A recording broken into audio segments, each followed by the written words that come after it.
Good evening, happy Shabbat, and welcome to Yada Yahweh Radio. My pleasure to be with you. I know we have Kirk here. I'm expecting Lisa to join us. I know we're not going to have Larry. He's feeling a little under the weather. Maybe Lisa on the line that just called in. But I'd like to begin really with two things. One is, a week ago, I apologized for not responding to a longtime friend, a guy that was I went to high school with, that was a really extraordinary individual. He was one of those guys that, typically in high school, somebody that has it all. His guy was popular, handsome. He was, athletic. Anything he touched, he was good at. And typically people like that are jerks, but this guy was really nice. His first name is Brad. Anyway, Brad's about the nicest guy I think I ever ran across, and somehow I missed responding to one of his emails, and so I sent my untimely response to him about 3 or 4 days ago. And Kirk, you had a chance to read it. I tried to overcompensate for being late. Well, it was a heck of an email. In fact, I'm up to about page 28 of the 71 pages, and I was actually moved by what you wrote. We had talked about it before, and I'm hoping you'll cover some of it tonight. In fact, to open the show, if you want, I'd love to read what you wrote, because I think this is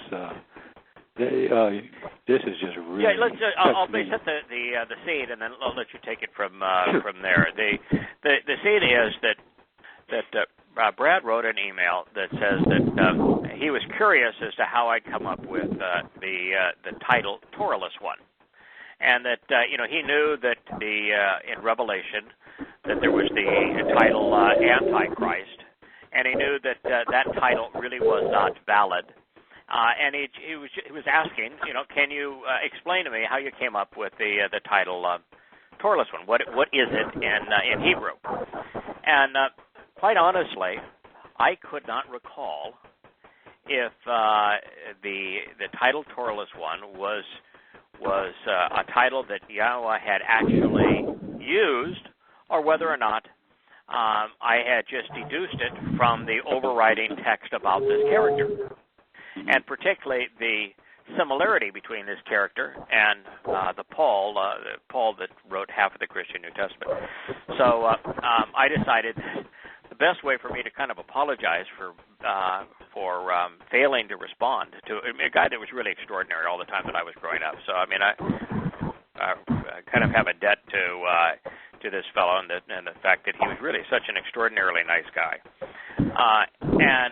So what I did is, I can go through every book, all the books that I've written. I don't know, it's like 10,000 pages now of material, so it's a lot of material. And I just decided I would search for Torahless One, and to see how it was that I came up with that title.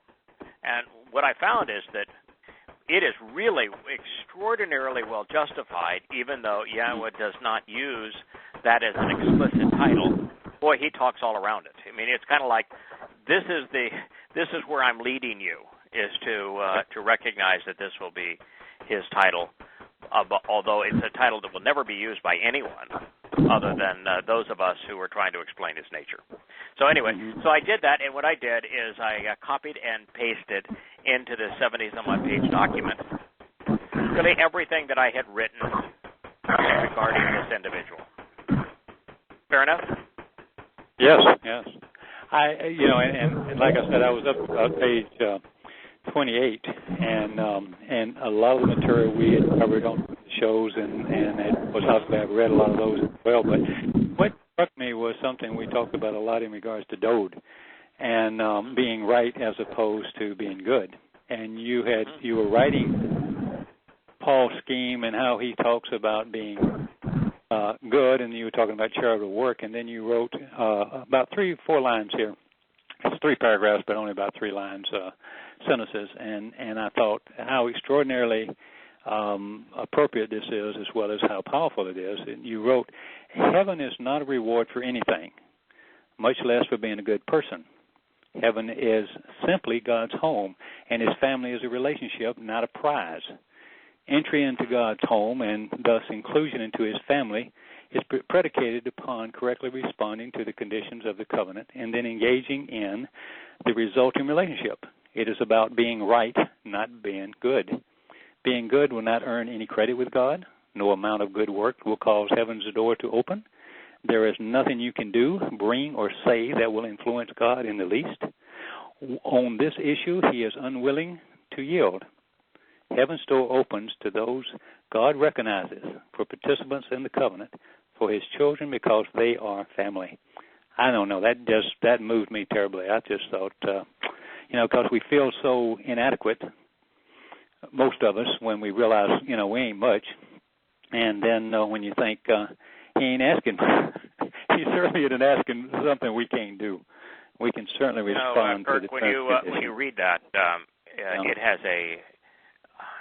it really moves me. Yeah, I realize that I wrote those words, but I didn't write those words based on my own intuition. I didn't write those words based upon my own inspiration, and I'm not claiming here to, by any means, to be directly inspired by Yahweh and therefore writing divine writ. I've never claimed that, and I'm not claiming that now. But what I wrote is the natural conclusion of reading Yah's testimony. It's just that when you hear it stated that way, it is extraordinarily moving. That it's so different than what people perceive. Heaven is not a prize. No. It's Yah's home. Yes. It's not a reward. Exactly. Uh-huh. These people that are seeking eternal life and have no idea of with whom they're going to spend it or what the circumstances are going to be like or why anyone would want to spend eternity with them when they didn't even bother to listen to what they had to say and don't like what they had to say. Frustrating. I had a long conversation today with a father and two sons that were installing some carpet in my home, mm-hmm. and began because I was good in geometry, and I came up with a way to lay out the carpet that no one else seemed to be able to realize that would eliminate the visible seams.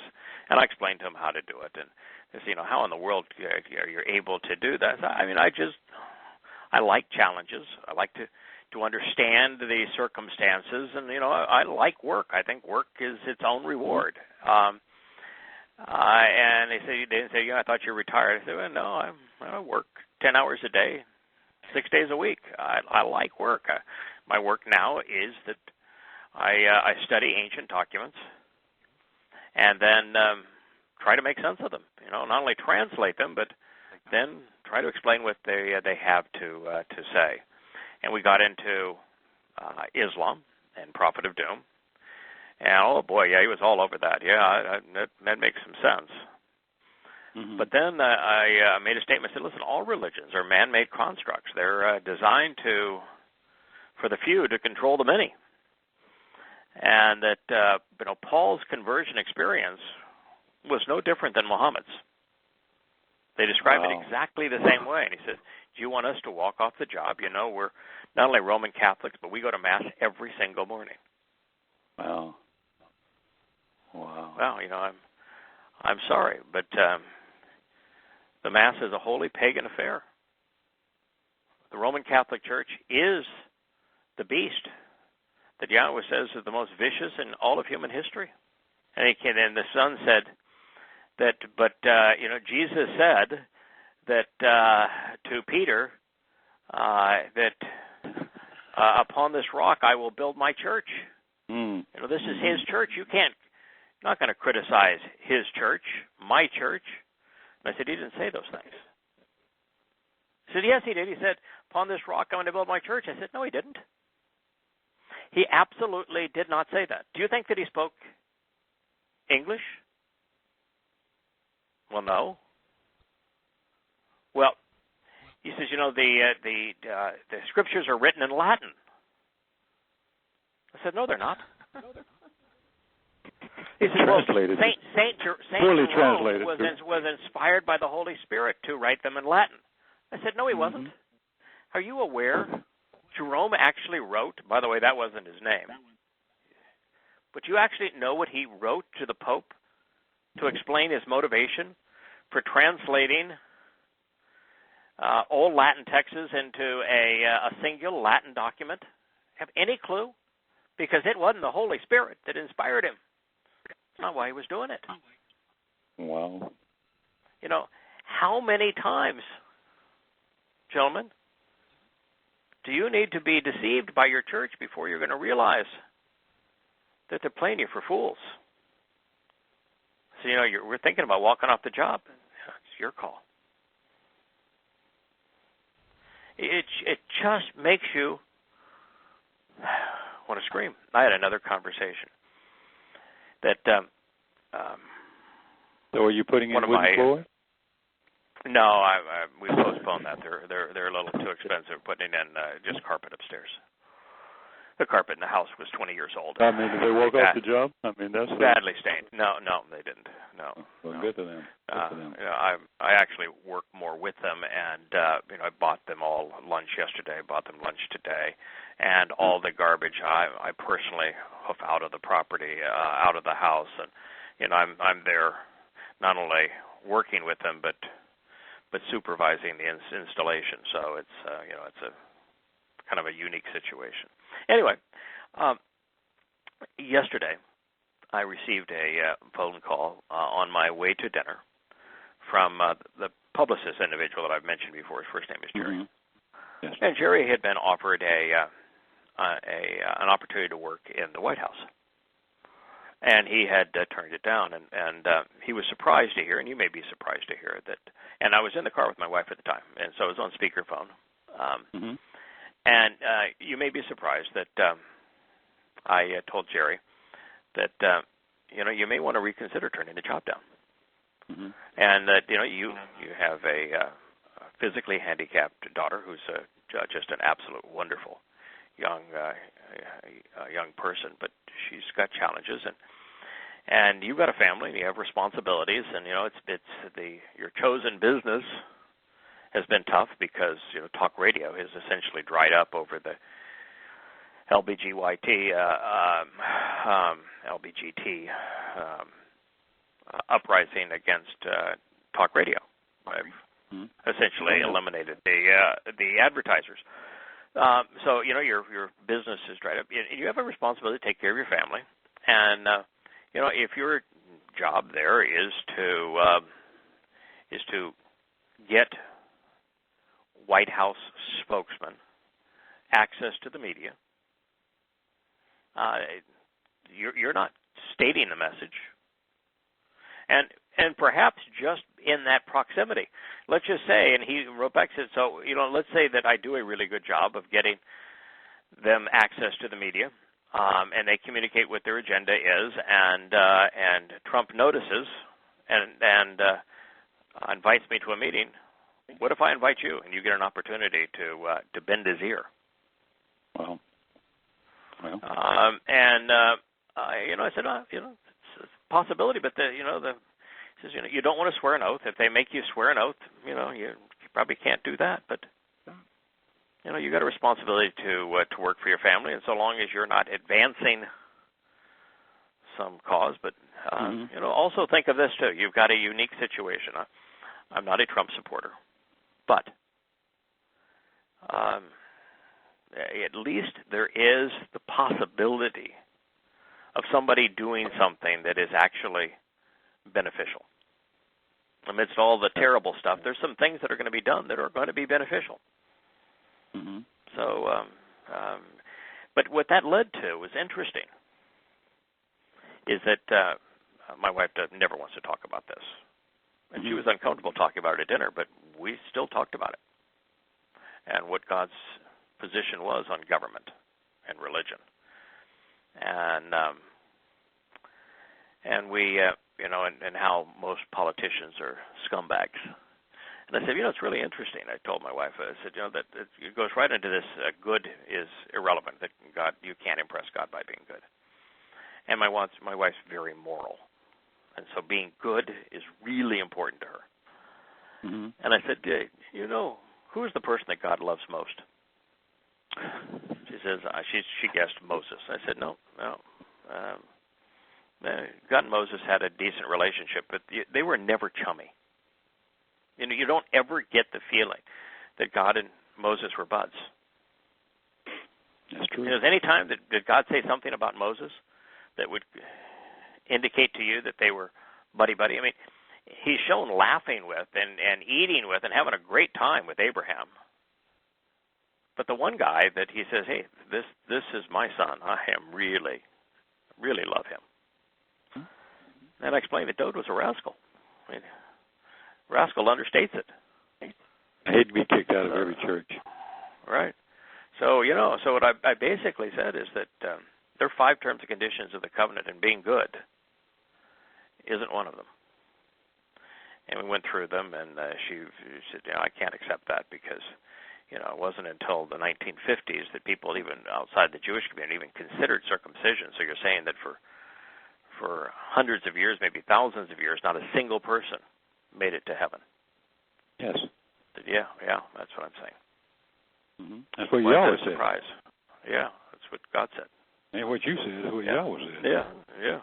That's God said in Isaiah that I looked and I couldn't find anyone. I looked and I looked and I couldn't find anyone. But it's immaterial. And it's whether or not you agree with that is irrelevant. Let's say that, Kirk, that you or Terry disagreed with circumcision. You say that maybe Terry would say, it's a male thing, not a female thing. That's actually mothers and fathers choosing to circumcise their sons on the 8th day. But let's just say that she viewed it as it's sexist because it's a male thing. And let's say that you as an artist have a little of the Greek into you and didn't like the mutilation of the male genitalia. And you say, I can't believe that gods would be so ridiculous that he would preclude heaven over something as silly as circumcision. Mm-hmm. Okay. What right? Whose home is it? It's still his. Right. Yeah. The admittance to that home and all the empowerment that goes with it. Who's providing everything that's needed to get there? Mm-hmm. It's still all him. All right. Your soul. Who conceived it?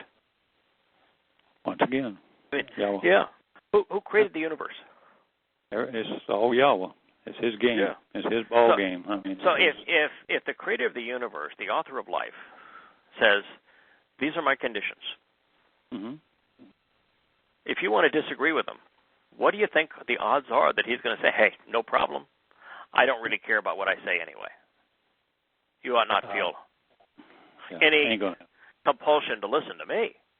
I just do whatever you want. I'll accept I will accept whatever you want to do, even when you disagree with me. I'll spend eternity with you, even though you are opposed to what I care about.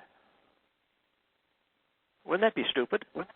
Well, I don't know how you could ever draw that conclusion when you see what they ate some fruit and he said, "Get out."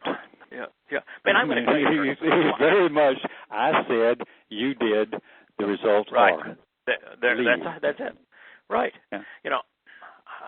I think I understand the reasons behind circumcision and the fact that it's the part of the male genitalia that's responsible for making it possible for a husband and wife to not only connect and become one in a very special way, but to conceive children, which is the entire purpose of the covenant.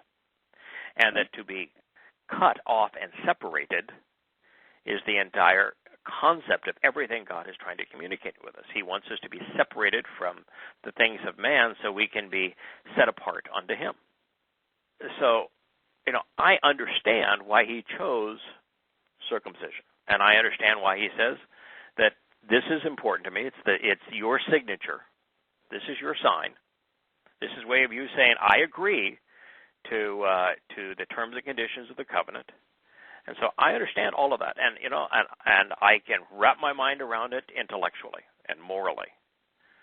But I wish that the fifth condition of the covenant was something else. I wish it was more of an intellectual test. But the fact that I might want it to be something else is irrelevant. Doesn't alter anything. I don't have the luxury of, if it was a luxury of going off and telling people, hey, this is what God said, but if it was up to me, I'd have a different plan. No, well, Paul all that already matters did is that. what Yahowah said. This is what he said. Well, maybe part of it just has to be earthy. It's got to hit home real close. I mean. Yeah, well, that's exactly it. It's up close and personal, and the way it's actually designed, which is to be a child on the eighth day, it has absolutely no immediate influence on the child. It's not their choice. There's no pain associated with it for the child that's 8 days old. It heals almost instantaneously. That's when it starts to heal, yeah, absolutely. Right. It's a decision and a commitment on behalf of the parents to do the right thing by way of their child. And it's something they'll be reminded about for the rest of their lives, which is why the male child is referred to as zakar, which means to remember. Mm-hmm. So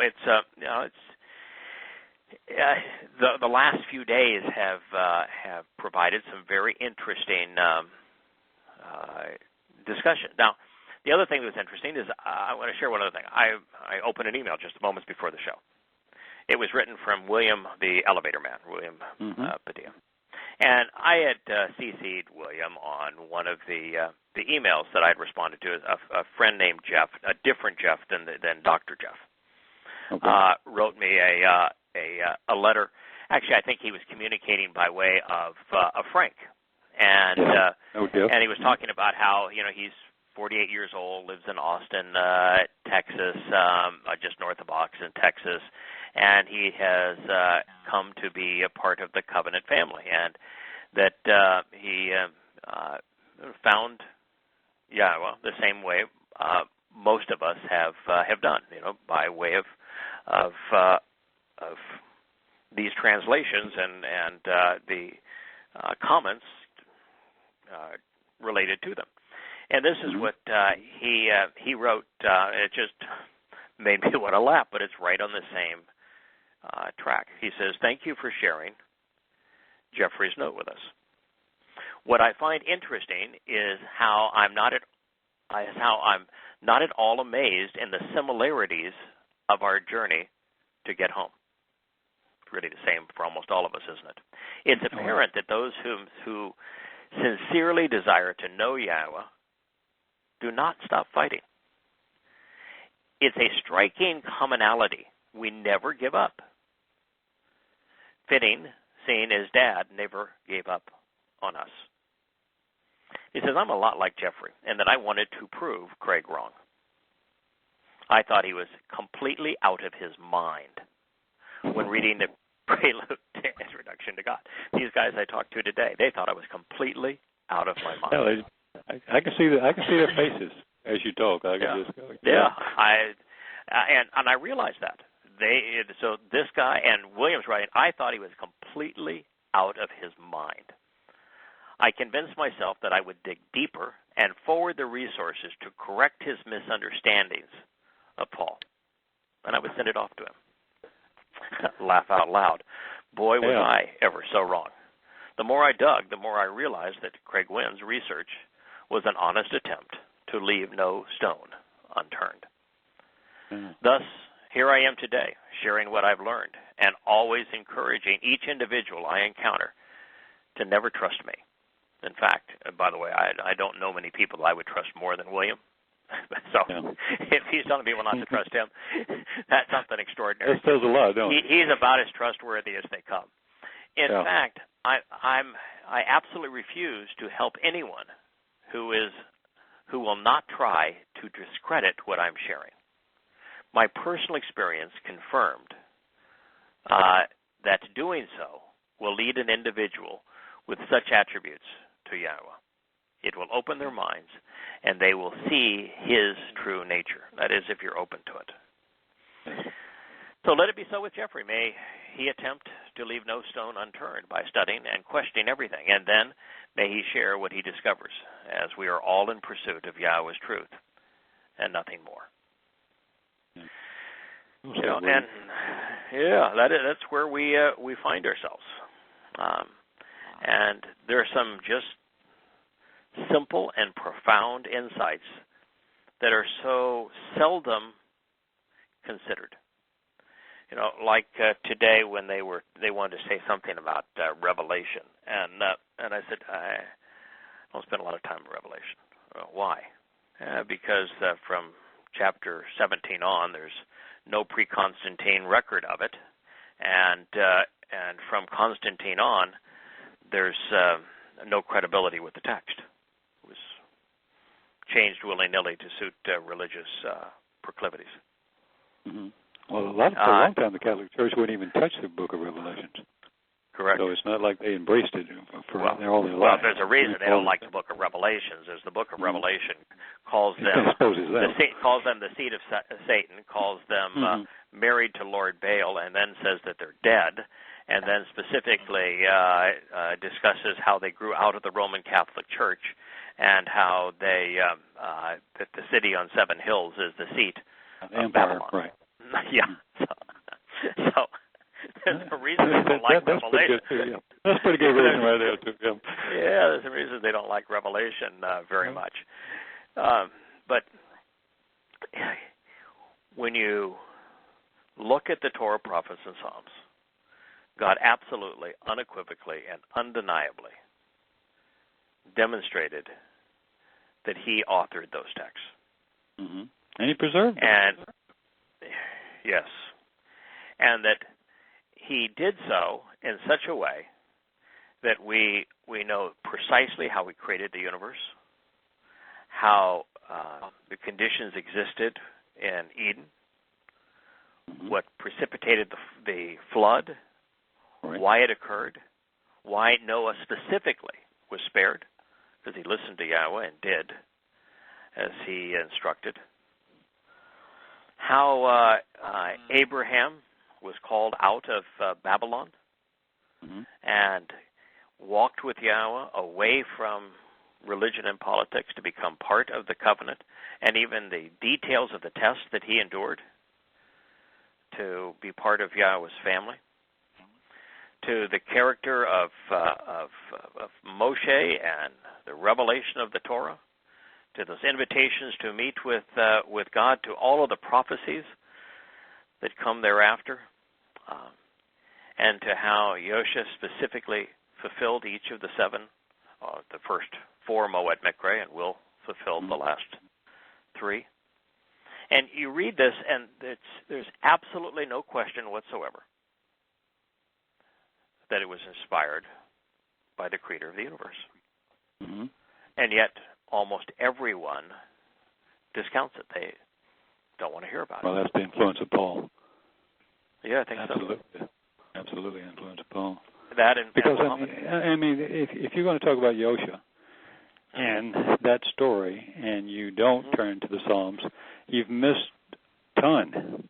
I mean, a scientific ton on how he died and all these sort of things that you couldn't like for example, anything in the New Testament. So how could you walk away from that and act like I'm a Christian? That there's something bad about being a Christian. You know what I mean?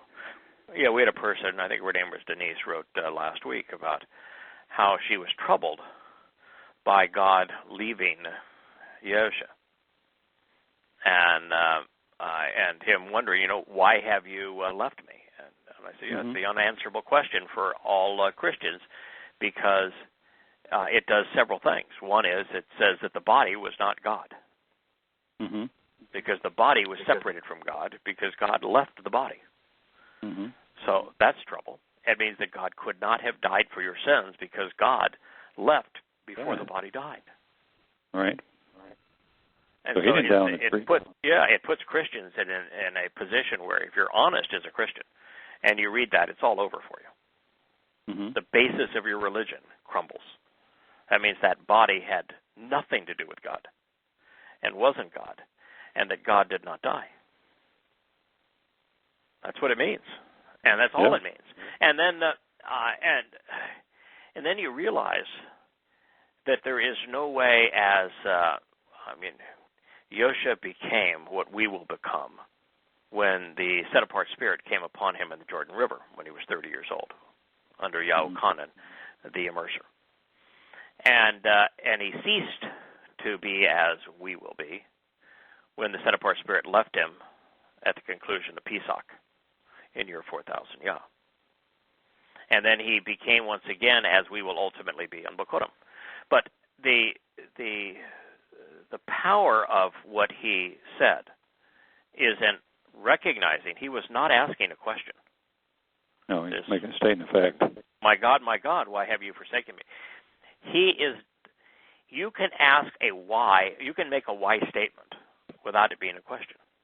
Mm-hmm. And as a matter of fact, if you want it to be a question, it's not him asking the question, it's him asking us the question. That's valid. Why has God separated himself from me? Well, it's an open book test. Mm-hmm. The answer is in Mizmor Psalm 22. That's why he made that statement. He's telling you, if you want to understand what's happening here, if you want to know why Yahweh has separated himself from me, read Mizmor 22. That's how it begins. My God, why have you forsaken me? Which is his response to almost everybody that asks him a question. Why don't you go back to the Torah and read it? Right. And here, he didn't just tell you to go back to the Torah and read it. He cited he cited the Torah. This extraordinary line from the opening of the psalm that explains precisely what's happening. I mean, that is one of the aha moments that if it doesn't give you goosebumps, you're not thinking. Probably not going to get through to you. No. Yeah. So as I was putting all these things together, just one second, Lisa. But as I was putting all these things together today, you just realize how uniquely special we are to have the understanding that comes from having come to know Yah through His Torah. Every day you should just say, "Wow, thank you." Yeah. What were you going to say, Lisa? My God, why have you separated from me is an open book test.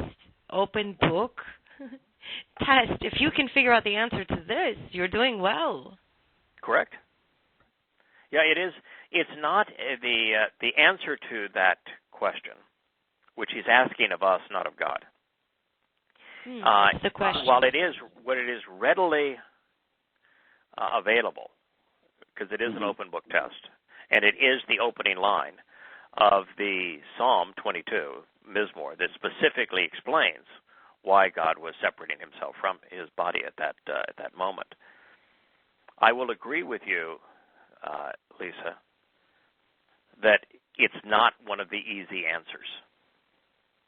I mean, there's a lot of realizations in our understanding of who Yahweh is and what he's asking and offering that are easy, and there's those that are hard. Yes. And hard doesn't mean it's 99.9% of the smartest Jews I know cannot answer this question. Well, okay, and there that's have been true. Very bright ones. Yeah, and I'm going to tell you, it's not an easy one. It is one that really requires you to do something. That, Lisa, you grew up in a Jewish culture. I grew up in a Christian culture. I am not aware of anyone who had clearly stated or written what the specific purpose of each of the 7 Moed Mikra and how they pertain directly to our participation in the covenant and invitation into Yah's family, where Pesach represents eternal life, and Matzah represents perfection, and Bokurim represents adoption, and Shabuah represents enrichment and empowerment, and Teruah represents the opportunity to share as family what we have come to know and understand. And Kippurim is the reconciliation of Yahweh's chosen people with one another and with him, so that we can all sukkah, camp out with God. I'm unaware of anyone. No, I don't know where you'd go with that. No. Yahud or Goyim. None of them have it right. You're absolutely correct. Right. So that was not an easy thing to understand. But once you understand it, it's just like, oh, my goodness, of course. Yes. I'm not aware. And I'm going to have to, in loving kindness, mention that not everybody comes to the covenant fighting. I came to the covenant when I discovered you knew the Ruach HaKodesh was feminine. And I felt like I was insane. And why doesn't the children of Israel have the answers? Why don't the people called our sages have the answer? Who has the answer? That's an easy one. Who is this woman? Okay. Yeah, that's an easy one. That's an easy one. That the Ruach Kodesh. Yes, but everybody lies. Yeah, of course. Except you. That's an easy one. Except you. I'll tell you a hard one. A hard one is recognizing there are 5 terms and conditions for participation in the covenant. Yeah. Now, I have translated and retranslated everything that Yahweh has to say to Abraham 20 times. And once you see it the first time, it's as obvious as the nose on your face. But I don't know of anything more important. But it's not. That's not one that you're going to figure out by a cursory reading. Well, I remember reading this in Yada Yahweh, an intro to God, and everything I was eating worse than a bookworm. I couldn't let it down. And the fact that, I was looking for confirmation of who is this woman all throughout Mizmor. It's a woman, a woman, a woman. Women get wisdom. Right. And who I had who is to that know. woman? And, right. Yeah. And one why thing is the leads covenant? to another, Why is the leads covenant to another. feminine? Feminine, and the Torah. Why is the covenant feminine? Why is the Torah feminine? I've got a better question for you, Elisa. How do you change a Hebrew word from masculine to feminine? At age. Right, Haya. the hey at the end of it, right? Yeah. Can you spell Yahweh's name for me? Yod He Wah He. Yahowah. Ha. Hey. His name is feminine. Yeah. Yahweh's name is feminine. Yahweh's name is feminine. That's all there is to it. His name is feminine. And I think there's a reason for it being feminine. While his favorite way of interacting with us is as Father. The way he interacts with us is as Mother. Mm-hmm. He's looking forward to being our Father. Yes, and he is our mother. Hashatan Yeah, he is our mother. Always comes as the counterfeit, the whore. Always as a Right. Why? Feminine. Because that's Yahweh's way of interacting with his children. Yeah. We are the result of Yahweh's feminine, maternal manifestation. She is, when Yahweh tells us on 4 of the 7 Moed Mikre, come into the presence of the light. It's the feminine light. It's the set-apart spirit. It's Mom. And there is really something very profound about that, which is that God isn't masculine or feminine. Right. He recognizes that he created us male and female for the express purpose of us being able to tangibly understand love, marriage, family, children, and how a parent's interaction with a child is one of the few examples where the more you give, the more you get. And so it was the best way for him to explain who he is and what he's offering. And I think he chose a feminine name because the principal way that he interacts with us, and it's dominant. I mean, it's 99.99999% of the way that he interacts with us is through the set-apart spirit. So how did he make Adam with breath, the Ruach? So even in the creation of the masculine is the feminine, nurturing nature of Yahweh. Right, right. And when Yahweh said it isn't good for Adam to be alone, and so He created for him a counterpart that was for his benefit, Yahweh realized that his benefit was woman. Mm-hmm.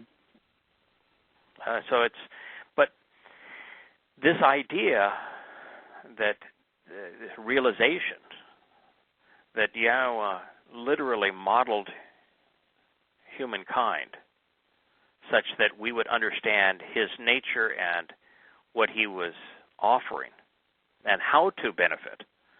It's one of those just profound insights. I'm of the conclusion, based on what for a long time, but it's consistent with what you read earlier, Kirk, and what you just said, Lisa, and what William wrote. There's a reason. There are two reasons why, maybe one reason why both of these things are true. Why William thought I was absolutely out of my mind and was convinced he could prove me wrong, and found out that, it wasn't. That while I've made mistakes, everything is a genuinely open and honest attempt, a thorough open and honest attempt to learn the truth and then share it, whatever it might be. And that as we learn what Yahweh had to say, and it's conveyed to someone who has a genuine interest in getting to know Him, it just absolutely resonates with us. It's like a tuning key that's absolutely perfect pitch. It just permeates our soul. It has all its own. Yes. It does. Totally yes. agree. Yes. You hear it and you know it to be true. It's consistent. The counterfeit sounds good, but it lacks resonance. Yes. Well, that's probably why it's always referred to as the whore. I mean, it looks good on the surface. Right. Yeah, like something that is so incredibly obvious, and it's so destructive to Christianity. When this guy, young man said, but he said, my God, why? I mean, she said, excuse me, that upon this rock I'll build my church. And you realize, he didn't speak English, so he didn't say that. It's recorded in Greek, and the Greek word is ekklesia. Mm-hmm. Now you can't get from ecclesia to church.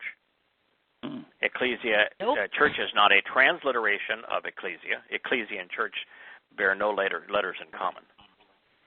And the church, the closest word to church in Greek, was church, and church is the name of a sun goddess, the daughter of Helios, was church. Right. Yeah. Yeah, so she's a real cupcake. Yeah, so you're right back to paganism. And then you look at, the conversation took place in Hebrew. So all we have is a Greek translation of what was said in Hebrew.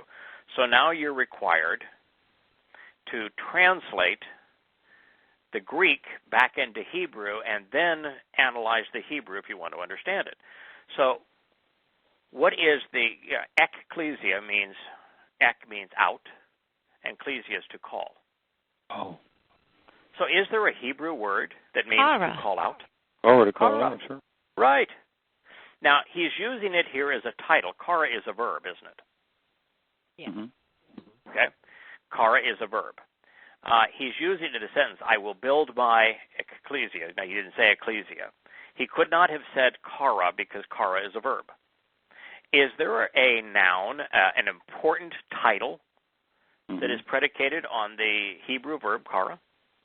About the Moed Mikra. Yeah, Mikra.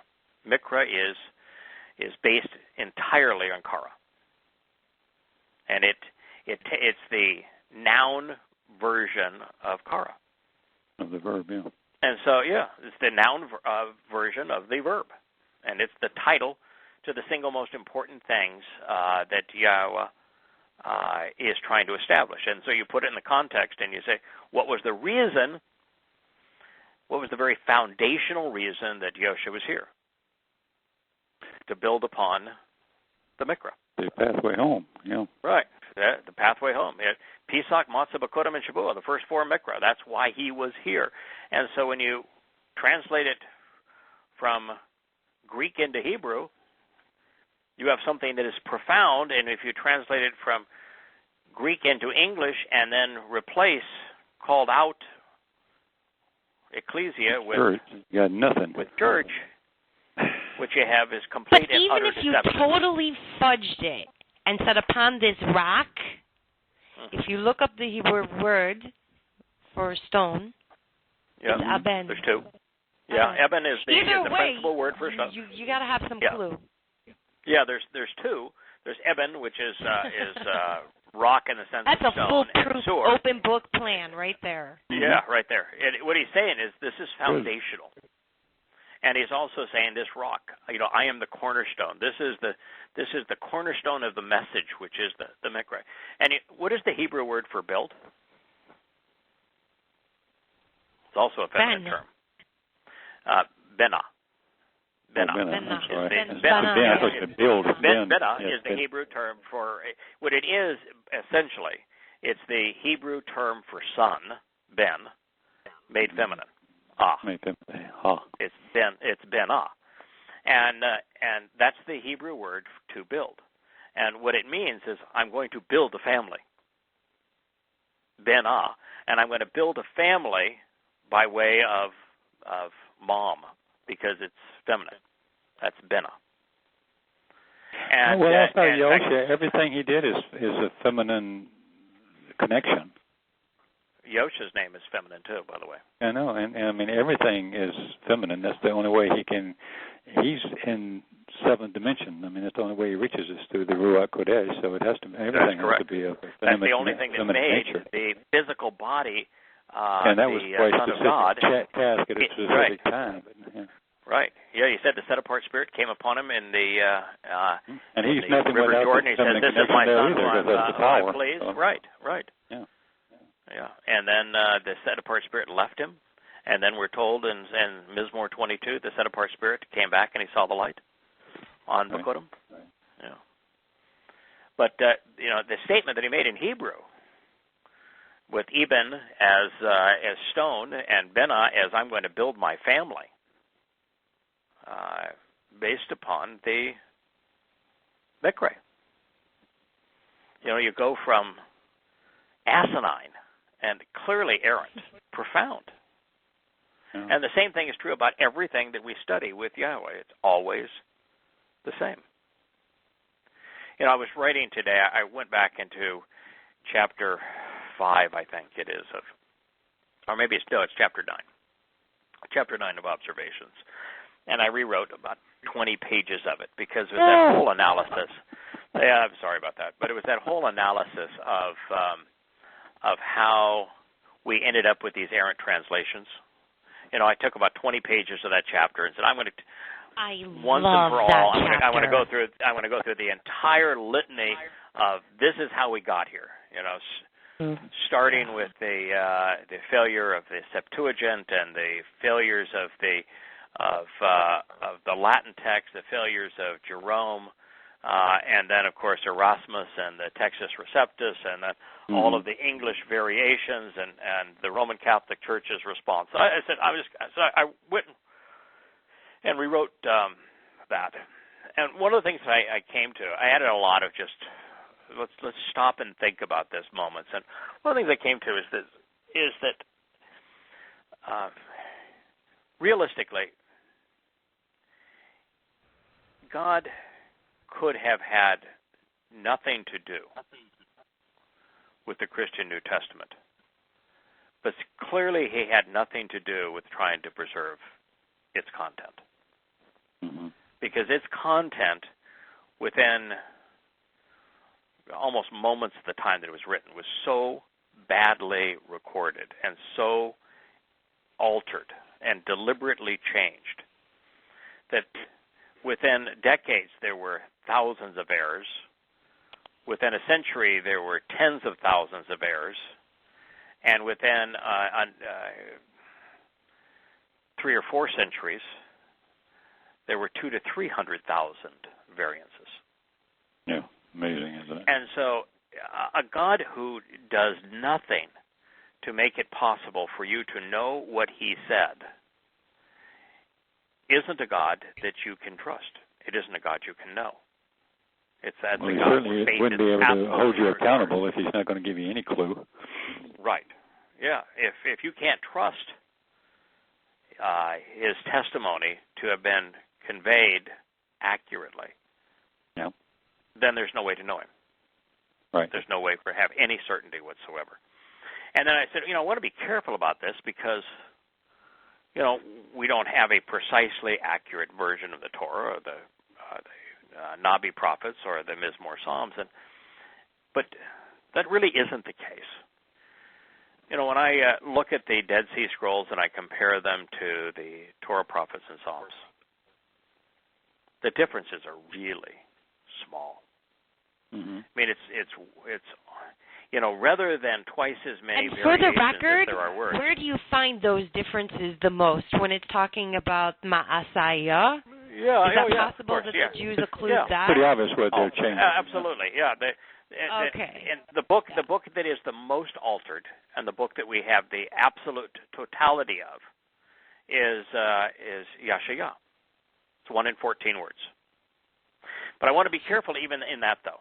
Well, it is 1 in 14 words, but that's a lot better than twice as many words as there are words. Like the Christian New Testament, there's twice as many variations as there are actual words. Mm-hmm. And this is 1 word in 14. I have to tell you, as a Jew, I love that chapter because the world of Christianity is an enigma to me. And it's like the cheat sheet for here. Here you go, this is what happened to the text because I couldn't do what you have done. I will send you a revision of it because all I did is made it clearer. I was just more blunt, more forthright, just made it clear and made certain that there was no chance that anybody would misconstrue any of it because it's so powerful a message. Perfect. But the issue is you think through the Hebrew text.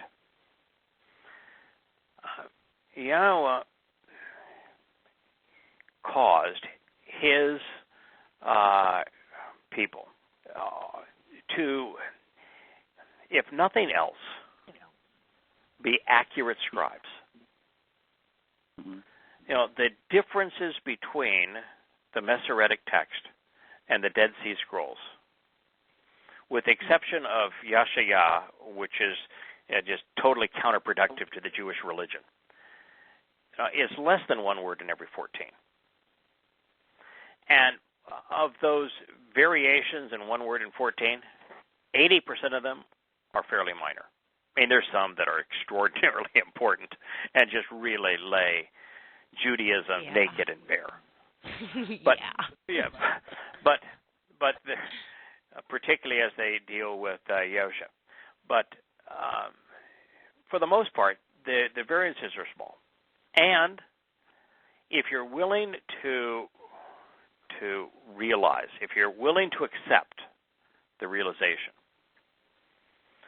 that Hebrew did not require the Masoretic diacritical markings to be pronounced, that Yosha went into the synagogue and read from the scrolls of the Torah and you prophets. mean without the help of the scribes called the Masoretes? Yes, because that's not true, is it? Right. The Masoretic diacritical marks were first used in the 11th century CE. And he spoke reading from the Torah, which means he recited it in circa 30 CE. Here it is, Ami, my people. Yeah, so therefore... the vowels are in the consonants. It's already there. Right. So the vowels are there. I mean, there are 22 letters, 5 of which are vowels, and the other 17 are consonants. And it's very similar to English in that regard. 5 vowels and the rest are consonants, closed and open mouth sounds. And and so if you realize that, then you can, even with the deceit associated with that Shoah Shabbat system of corruption that the Masoretes use. Shoah. You can interesting.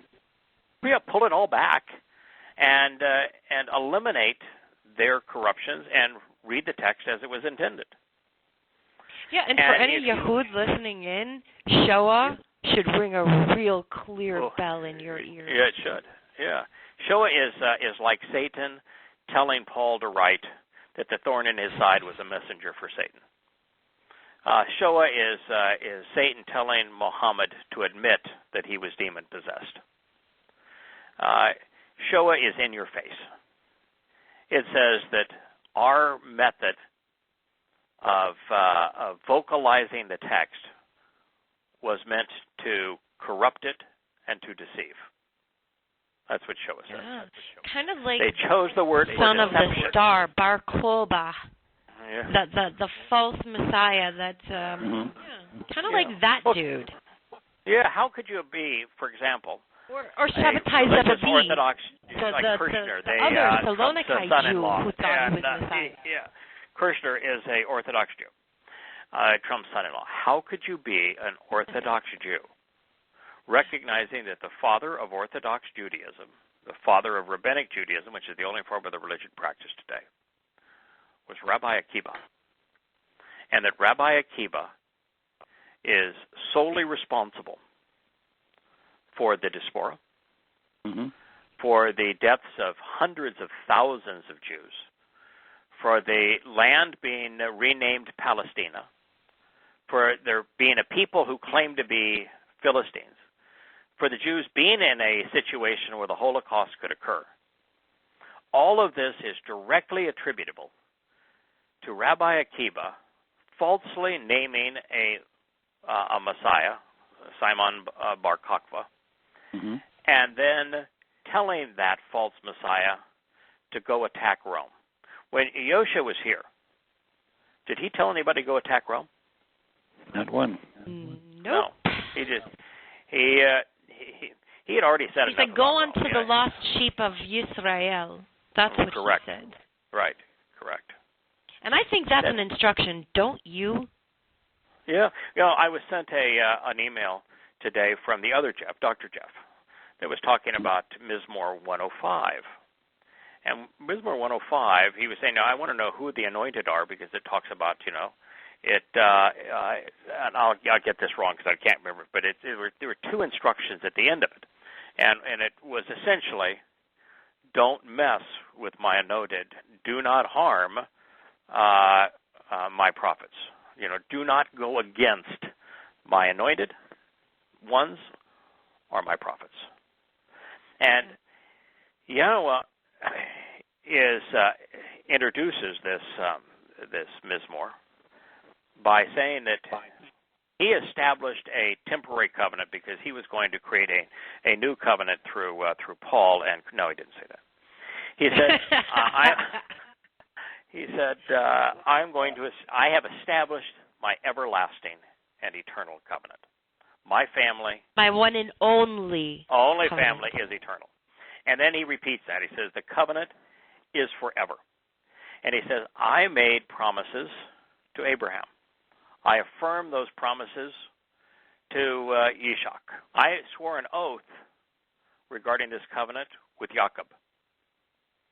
And those promises were given to Yisrael regarding my eternal covenant. Don't mess. Forever my people. Do not mess with my anointed ones, with those that I have set apart and prepared for service. And do not harm my prophets. And so what God is saying is that Yisrael and those who participate in the covenant as it was presented to Abraham, Yishak, and Jacob, that those are the individuals that Yahweh has has set apart and prepared for service. And his prophets, those who convey his message. And do not mess with them. Do not strike them. Do not oppose them. because they're His. We're His. And the whole world it's like attacking your family. You know, I had a situation with my son in a university where he was attacked following a tragic accident by members of a university. And I did not stand idly by. I got in an airplane and I flew directly down there, and I tore that place apart. I held everybody accountable. There wasn't anybody that I didn't expose and condemn for what they had done. What I did is what every caring father ought to do. It's what Yahweh was saying, you don't mess with my family. And so, you know, we gain by having an earthly family that explains God's nature with His family. But what a powerful statement. I only have one covenant. I only have one family. And that's the eternal family. And I care about them. Don't mess with them. Don't be counter to them. Now, are you familiar with how many Jewish messiahs there were throughout history? Like how many claimed to be the it goes on, and the list is incredible. This is something that I recognize that I'm out on a limb on, Lisa. That hopefully I'm out on a branch on it, and that I don't think there are very many people who share my view on this. So I'm going to preface it by saying I could well be wrong, but this is something that I want to share because it resonates with me. I don't think Yahweh cares much about the title Messiah. He uses it as the name 22 times in the Torah, Prophets, and Psalms. He never uses Messiah as a title ever. And so, while the work of Yahweh is important, and the name Yosha is important as Yahweh saves, I think on a 1 to 10 scale, the title Messiah, which became Messiah, may not even resonate as a 1.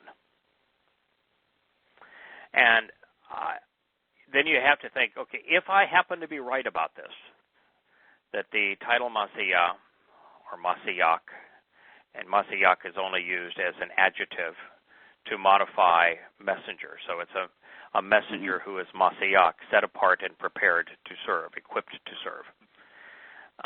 That if that is correct, then there has to be a reason why Yahweh doesn't ever use it as a title, and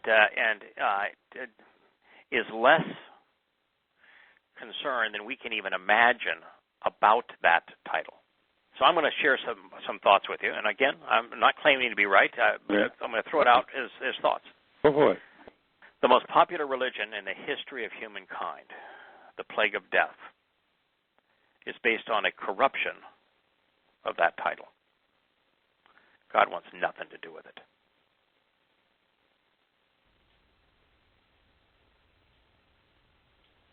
Well, I can tell you for absolute certain from Yishak ben Yaakov Obadiah Abu Isa on down to Moses of Crete that none of these false Jewish Messiah ever had the name Yahusha.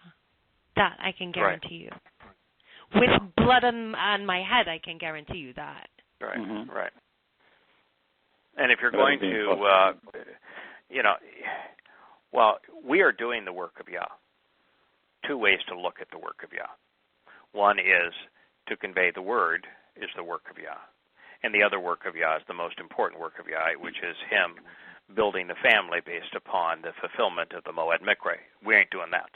We benefit from that, but we're not engaged in that work. Just sharing the benefits of that work. So, in a way, we are, as Mizmor Psalm 105 states, we are all those who are prepared and set apart to serve.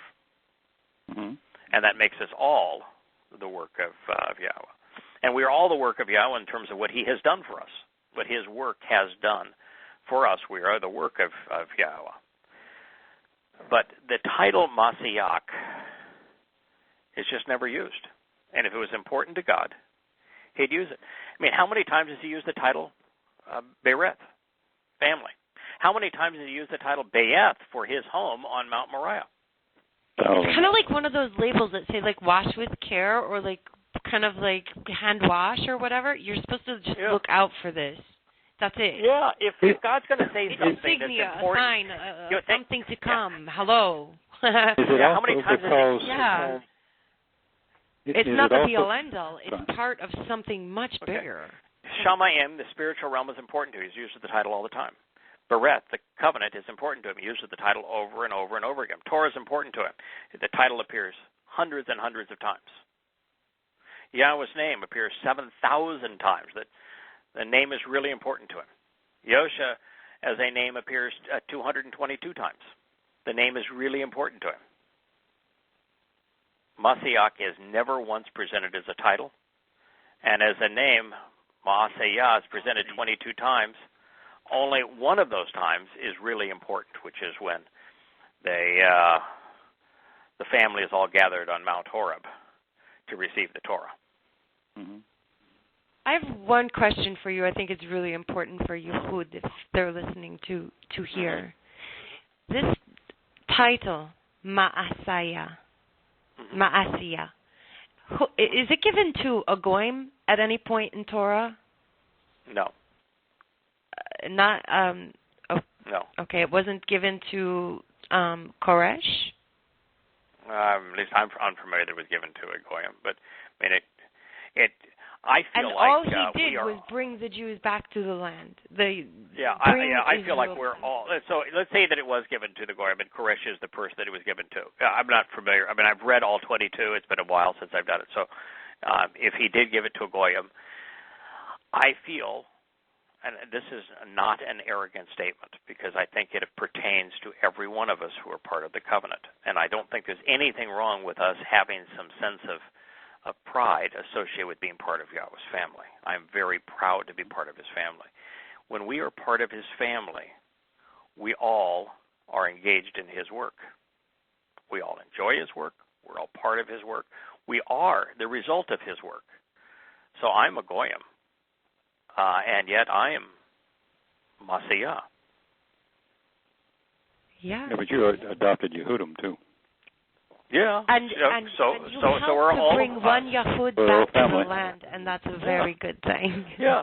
Yeah. So because this Yahud thought I was crazy, thinking that the rock was feminine, and that possibly something that's being talked about is very important. Right. And you're right. But one of the 12 aren't we by all, the rabbis. Aren't we all Mashiach? Aren't we all Mashiach? Follows of the way too. Yeah, we're all Mashiach. That's all a part of the work. Right. We're all Mashiach. But Yahweh never uses the title ever once as Mashiach as the title, ever once. So this idea of having a religion where they call themselves based upon the transliteration of a very poor Greek translation of the word.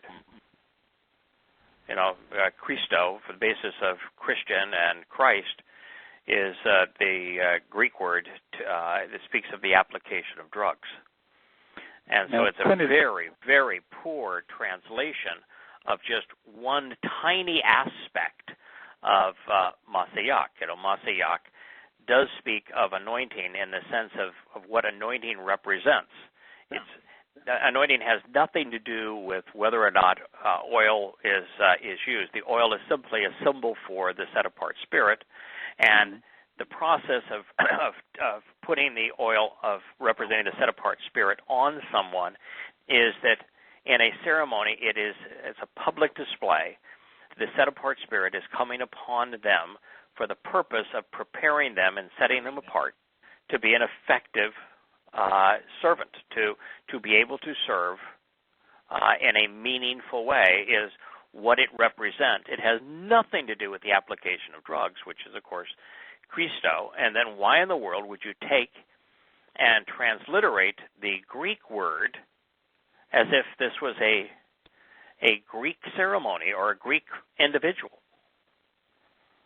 And so I think that the reason that Yahweh never uses Basayak as a title is that he realized that the single most deadly and pervasive religion in all of human history would be a corruption of that title. And so he never uses the title. There's no justification for it. Could it not also be because the more you talk about the Messiah, the more the focus goes on to Yahusha?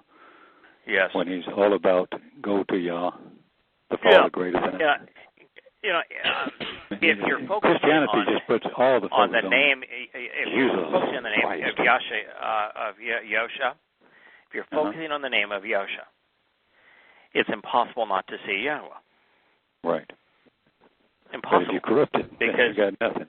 But if you're corrupting Messiah and you remove Yah, because it's IAH, you see an individual that is somehow uniquely important with the last name of Christ, and you're led completely away from Yahweh. And you can't be led away from Yahweh with Yosha, but you absolutely can be led away from Yahweh by Jesus. Do you know why the O-U-S, the Us was... Christus? Yeah, why it became... Because it wouldn't be otherwise feminine. Yeah, because Yosha is feminine in Greek. Yeah, and I want to end that right there with Homer and his Odyssey, because this is going to tie right back into Circe, or church, for you Christians. Right. Circe was described as living in a mansion that stands in the middle of a clearing, dense wood. Yes, right. Yeah. Around the house prowled lions, maybe of Babylon, and wolves, maybe from Benjamin. Right. And they were the drugged Christos, victims of her Magi magic. How interesting it all ties together. How that name is. But that is an example of something that is difficult to ascertain. That takes a lot of research. No. There are things that are profound and truthful and useful, but they take a fair amount of research to discern. I'll give you another one that I didn't come to realize until a year ago, and it had been in my face for the past 15 years. Bible. Oh. Bible. I mean, it wasn't until I was... And it is right in your face, too. Right. I was trying to I knew out, that one, I think, before you did. Why did Yahweh call Babylon Babel? Why did he use that? And, it's a word that is equal parts to confuse and corrupt and to commingle, to intermix. And then you realize, what is Christianity?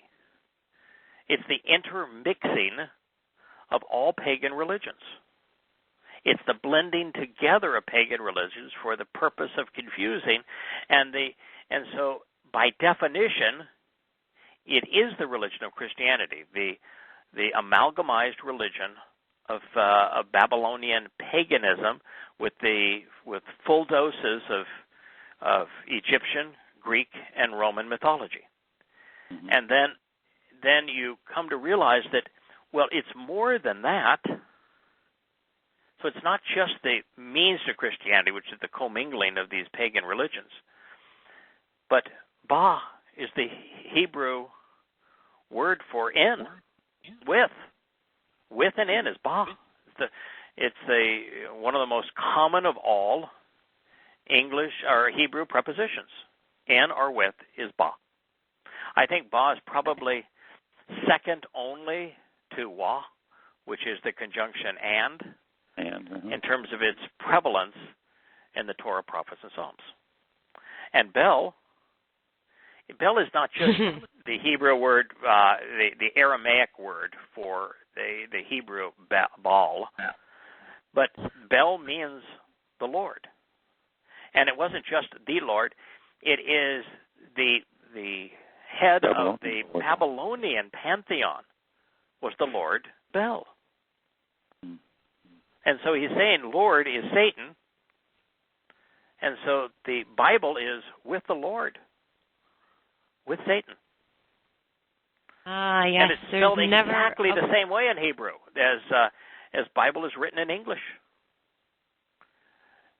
And when you see something that profound, it's just like, wow. But don't ever use that term. You won't do that research because you have to be prepared to go where the words lead, and you're going to get hit 50 times on the way, where you're going to go, oh, I'm in the wrong camp here. And I don't think most people cannot deal with that. My guess is that there's probably over 100 million books with the word Bible on the front of it. Mm-hmm. Oh, yeah. The intermixing confusion associated being with the Lord, which is Satan. And there's not 1 in a million people that have one of those books that know how profoundly corrupt that name is. Or that, I can drive down the street here and I will come across, on a 5-minute drive, I'll come across at least 2 mega churches and at least 2 or 3 other ordinary-sized churches on almost any 5-minute drive. And they're all labeled church. And there's not a single one of them that have any clue whatsoever that church is based upon a purely pagan term. It's the sun goddess's name. The reason she was called Shirsh is that as the daughter of the sun, she was a round disc. It's the word for circle comes from her name. Circus. And circus comes from her name. And there's not a single one of them that recognizes that God does not have a church. He said nothing of the sort. Much less Sunday and worship and Christmas and Easter. I had someone tell me they were a Bible-thumping Christian. In my mind, all I hear is I'm a confused, fornicating, drugged person. Yeah, I know what I hear. I actually hear something a little different than that. What I hear is I'm an idiot. I'm carrying around a book. I'm carrying around a book where 90% of that book says the opposite of what I believe. That 90% of the book that I'm carrying around says exactly the opposite of what I'm thumping. The Torah, the prophets, the Psalms, and Yosha's own testimony, and even Revelation, all say the opposite of what they believe. Why would you carry around a book? You're carrying around a book. You've got Shabbat in the middle of it. And Shabbat says that Paul is the plague of death. You're carrying around a book, and it has this Psalm 105 that says, my covenant is singular, is forever. Well, you're carrying around a book in Yirmiyahu that mentions a renewal of the covenant, says that the renewal of the covenant is going to be with Yisrael and with Yehudah, and that the only difference between the existing covenant and the affirmation of the covenant is I'm going to write a perfect copy of my Torah. Yeah, inside that book that Paul said you don't. And that doesn't happen until after certain sets of circumstances have occurred. It cannot occur now. First, it has not occurred up to now, so the covenant cannot be renewed past tense. Mm-hmm. If I had the Torah in my heart, I wouldn't have to study so hard. But one day. But I love it. But you know, listen, you may get for 1,000 years. You may get a perfect copy of the existing Torah written inside of you, and heart is not where it is written. Heart is just leb is your seat of judgment, your ability to use good judgment to ascertain what is true and false. So it's in your seat of reason. Yahowah better get that to me because I'd be judged red, really. Right. So you may be, as a Yehud, you may be given a copy for 1,000 years of the existing Torah. I do not think because that I will have Kirk to and I will study be given settle a these copy crazy of the Israel back existing in the Torah. land I think there. by Torah, Hebrew does not have capital letters and lowercase letters. No. So Torah can mean the title of the book, or it can mean a descriptive noun, which is source of instruction and guidance. And so I'm convinced that while there will be a number of Yehudim, many, who are going to be given the existing Torah to act as administrators over the 1,000-year celebration of Sukkah, and they will be resettled in Yisrael. Those of us who are Goyim are going to be unemployed. We'll find something to do. But having a whole lot of fun.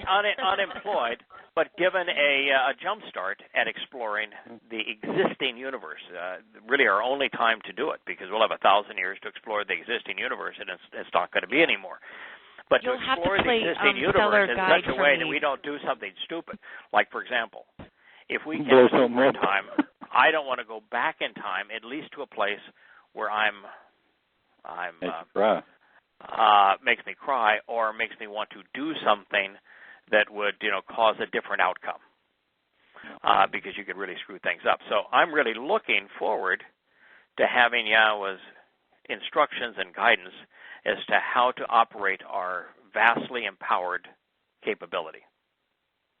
We're gonna go from a pedal cart to a Ferrari, or maybe even a pedal cart to a jet airplane. And I want to read the owner's handbook, the operator's manual, before operating that kind of equipment. And so I think that's what we're going to be given. I think we're going to be given guidance and teaching. But if you're a Christian, you're hauling around a book that you say is the inerrant word of God, and 90% of it is directly contradictory of everything that you believe. You got to be an idiot. Well, you just don't read it. Or Lisa, you are a Yehud by genetics, and you religious Orthodox Yehud will all say that they are Torah observant. And yet there's not a single one of them that is Torah observant. They're Talmud keepers. They're Talmud obeyers. Yes. Why would anyone in their right mind think that man's arguments were a better way to go than God's instructions? Why would anyone in their right mind devote themselves to a religion where the God could not be understood, and that you needed rabbinical arguments so that you would know how to live? I think Yahweh addresses that very plainly when he calls the house of Yehuda Oholibam. Yeah. You who have done worse than your sister. Yeah. The worm, Yaakov. Yeah, they're worms. He doesn't have very flattering he things said, to say. he said through Hosea, you are not my children. Yeah. Because you have forgotten my Torah, I will forget your children. Yeah. You are destroyed because of your ignorance. Matter of fact, that is what I'm working on. Hosea. Something intrigued me there, and I have something to relay back and forth. I need help with. Some of these names are very intriguing, and I'm not sure I'm getting it correctly from the Masoretic. But it's very interesting that, and Yahweh's right, if I'm studying the Thessaloniki, which used to be the capital of Macedon. Right. And it's a very interesting place, and it's a Jewish stronghold, really. Although there's less than 1% of the population of Macedonia that's Jewish. Yesterday, yes. They killed 98% of their Jews, the highest of all of the Jews throughout World War II. There's only one place that was more vicious to Jews than Greece, and Macedonia was once part of Greece, and now it's still essentially Greek, and that was the Ukraine. Oh yes. The Ukraine was the two most vicious acts as part of of Nazi Germany and the Holocaust took place in the Ukraine, but the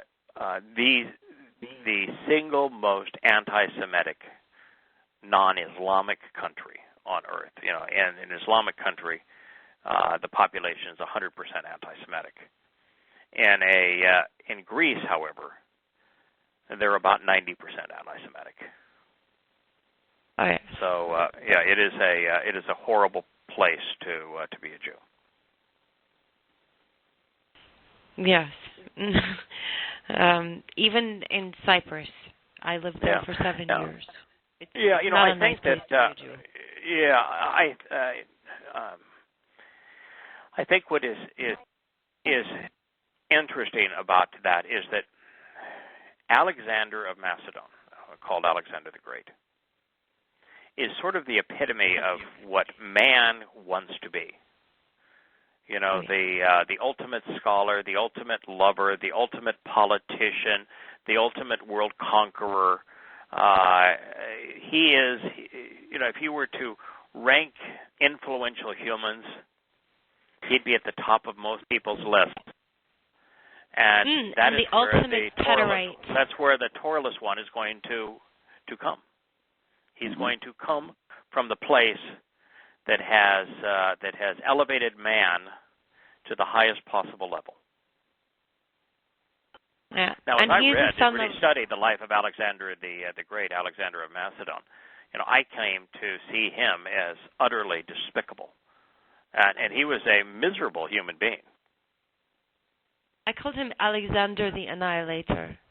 Yeah, he was. And the interesting about him is he comes from the progenitor Yawan. Yawan can also mean a beautiful or beautified, but it has another meaning. Quicksand. The Greco-Roman institutions we use today are like quicksand. They are. Yeah, they are. It is man's way of describing the material world through his own intellect and senses that makes very little sense without Torah. Yeah. Look at Alexander. Left home, never returned. Never was satiated with conquest. Driven. Never had a good marriage. To kill. Driven to achieve victory over his foes. Egotistical, but never satisfied. What a miserable life that man lived. And yet he's the epitome of what, people say were, Oh, wait, and his mother was a whore. Her mother was a whore. His mother was definitely and his dad a whore. was a murdering scumbag, Philip. Yeah. And his teacher that we give, these consortium of teachers, Aristotle and Socrates and Plato. What most people don't want to acknowledge is they were dead wrong. Mm-hmm. That the Greek Gnosticism was flat out wrong.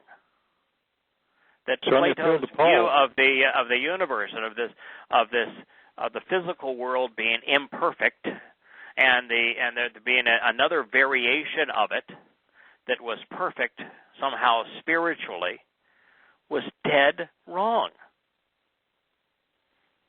Their understanding of science was wrong. Their understanding of man's place in the world was wrong. Would you like to know a funny little thing that I learned this week? What's that? The Greeks, with their quicksand view of the material world, because it falls flat without Torah, almost mimics what the Greeks gave the world in what we call today sort of consumerism.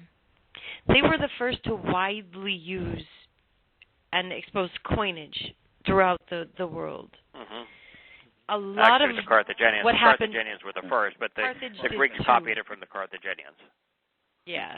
They were envious of the Carthaginians. The Greeks were never originals with anything. They No, were universalists. what the Greeks tried to do is that the Carthaginian influence had somewhat of difficulty controlling Troy, because Troy was a bit of a reach for them, and there wasn't any reason for them to go to Troy, because Troy was simply a consumer, and they had other markets that were much easier for them, and there weren't resources in Troy. But the Greeks were desperate for their relationship with Troy, and so that's kind of what happened there, and where the Greeks did express their influence. But I think the Greeks were very much universalists. Oh, you have a god? Yeah. We have a god. Let's trade gods and we'll whatever. Oh, you have a ritual? Yeah. We have a ritual. Yeah, let's respect yours and we'll inculcate it with ours. Other than the Babylonians, but there was a sense of arrogance. And one of the things that's also interesting is that there's this we think of we're told that Greece was the birthplace of democracy, and and in fact there were two oligarchies that existed on the Peloponnesian Peninsula. The one oligarchy, and there was never democracy as we know it. They were all oligarchies, and an oligarchy really is the only way that democracy has a chance of working. And an oligarchy, only those who are vested in the society can vote. You either have to own land or be somehow a major contributor to the society as a whole. You cannot be a dependent of the society and vote. So, and in a democracy or an oligarchy, the people legislate everything. So it's not like a representative government where people vote for representatives who makes decisions. In an actual democracy or an oligarchy, the people are responsible for how much the government spends, who the government wages war against, what roads are built, what bridges are built, what construction. It's done by popular vote. Yeah. Right. It's all done by popular vote, and only the people who are vested in the society or net contributors to society get to vote. Right. And so that's an oligarchy. The longest-lived oligarchy was Sparta, and you would have to look hard and long to find a more savage, disgusting civilization. Disgusting. I mean, women existed solely as bodies to manufacture future warriors. That is all that they functioned. A boy was born and immediately traumatized to toughen him up. And sons were abused to the point that they either died or they became ruthless soldiers. And since the Spartans children that were involved weak in doing anything other than fight wars, they enslaved their neighbors to produce their food. Sparta was disgusting. It's the longest-served democracy in the world. And Athens only had a very brief experiment with oligarchy, because for the most part, Greece, like all the surrounding civilizations, was a monarchy. The biggest, baddest family ruled as dictators. But in Greece, there was a very short period of time where they experimented with an oligarchy, and they only did it to keep the Persians at bay.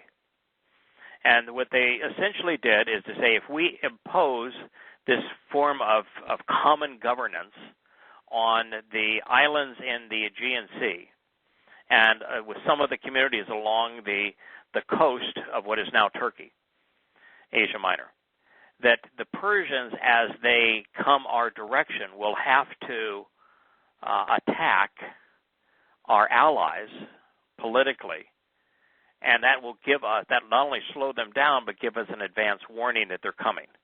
So they imposed democracy, just like America does, for the express purpose of their own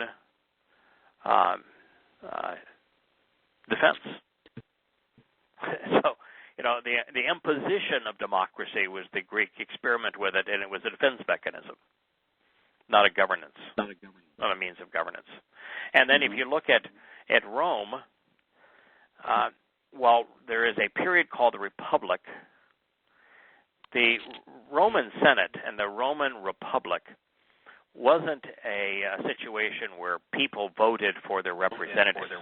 It was only the patrician class that who were the wealthy lords that could even run for office, and it was only other lords that could vote for them.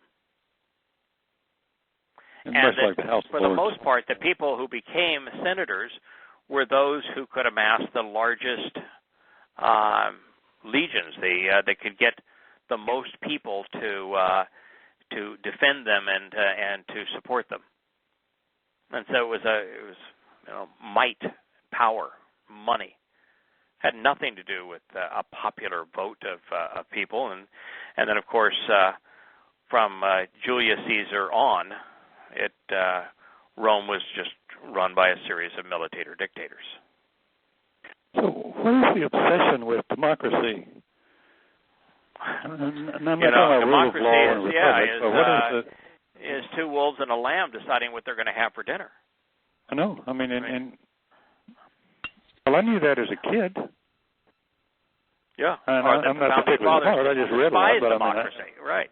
Why? No. We have to go back to Homer's Odyssey and realize that around the house of Circe, there were lions and wolves. Right. That's your choice. Your choice. Right.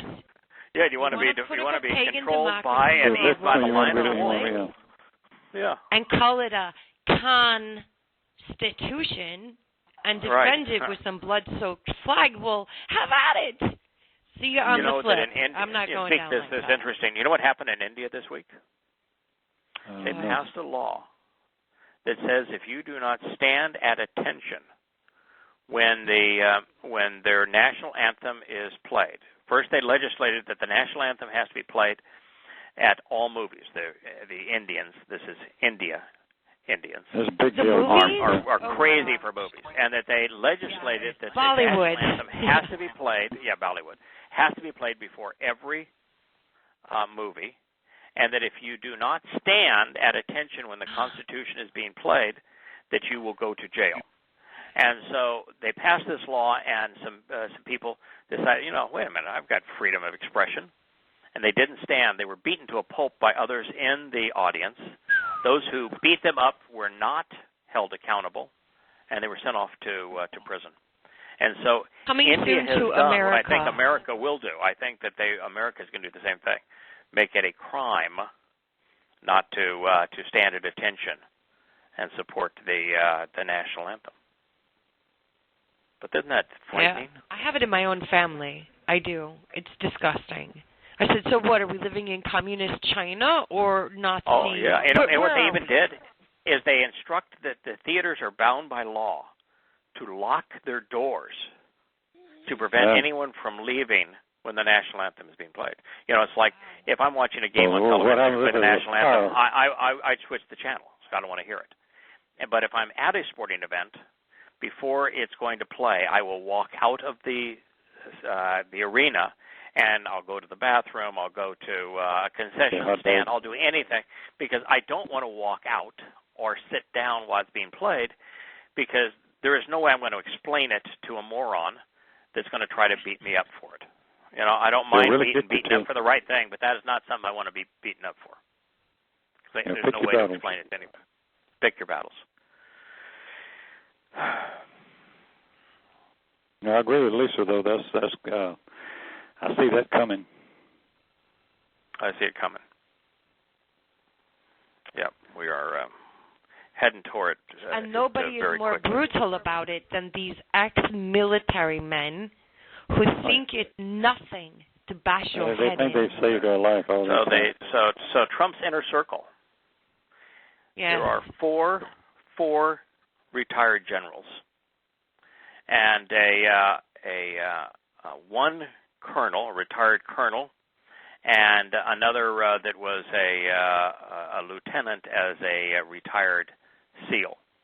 His cabinet is filled with former military and senior military, and those who are not senior military were Goldman Sachs. Yep. Yeah, I heard that. Even worse goodness. than that, they actually, some of the people on his team have had past ties with Soros as well. So.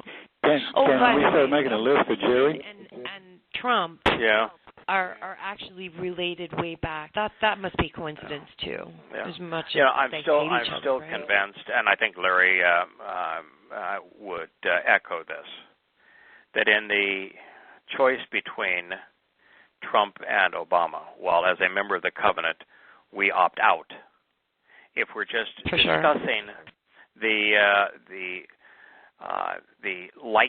most likely outcome, positive and negative, of one versus the other, that a Trump presidency, with all of its flaws, with his emphasis on Wall Street, his emphasis on the U.S. military, and some of the stupid stuff that he says, is still by chasms superior to a continuation of Democratic rule through Hillary. Yeah. Hillary? Yeah. Well, I think that I'm going to stick with something that was said before, and I'm going to go on record saying this. I think the choice between the two is like getting syphilis or AIDS, and that's it. Yeah. That's my stance. I do think that there will be some modest improvements in Medicare and Medicaid via the repeal of Obamacare. And I think there'll be some modest improvements in the relationship with Israel, which I look forward to. And I think there'll be some modest deregulation, particularly in the energy sector, where we'll be more willing to drill and build pipelines and less reliant on foreign oil. And I think there'll be some fewer regulations on business as a whole, and we're going to progress far more slowly into the myth of man-made global warming. So there are some positives amongst the sea of negatives. Nothing that I'm going to get excited about. Let me ask you a question. You know how we've talked a lot at length, and you've talked at length about when you give somebody $1,000 all the time, then you take it away. How they turn on you because they felt entitled. Right. Now we have done that. On a business sense, we have built up China, we have built up Indonesia, we've built up all these things, and then if you withdraw that. They know how to do things, and I mean, now don't they feel rather entitled that they've gone through all this and built all this, and now the markets are being cut off? We've given China most favored nation status, so that the import duties on Chinese products are artificially low. Sure. And we've acknowledged that there's one China, even though Taiwan is resolutely not part of the communist government of China. We gave Iran $400 billion in a nuclear plant deal. Right. Yes. So we've, but in there psychological things got to happen now that you take it away? China's going to have a conniption fit over the imposition of reasonable duties, fair and equitable duties, because they're not fair now. There's enormous duties on American imported goods, while there are essentially no duties on the Chinese goods, relatively no duties on the Chinese goods coming this way. But by the same token, if we can realize that China is not our enemy, in the sense they have no interest in invading militarily the United States, and begin to do business with them on technology products, jet engines, for example, airplanes, ships, all manner of technology, it'll be beneficial for all of us. One of the huge advantages of a Trump presidency is the de-villainization of Russia. The President of the United States today just was so despicable, telling us that virtually nothing happens in Russia without Putin knowing. So it must therefore mean that Putin specifically tried to hijack the U.S. election by defeating Hillary in favor of Trump. And you just want to say, first of all, what country engages in the most spying on electronic spying on its neighbors? What country requires the manufacturers of chips to give the CIA and NSA a backdoor into every computer used by every government and business around the world? Yeah. America. What government spends hundreds of billions of dollars spying on every government in the world? And looks at every electronic correspondence between government officials anywhere in the world. The country that does by 1,000 times more than any other country what we're accusing Russia of is the United States of America. And yet we're pointing our fingers at the same Russia. United States of America that interfered with Bibi Netanyahu's election inside Israel. Right, so, of course. I know a Nazi who used to say, accuse the other of what you are doing yourself. Yeah. Now, the other thing I want to ask is that, all right, I would ask you,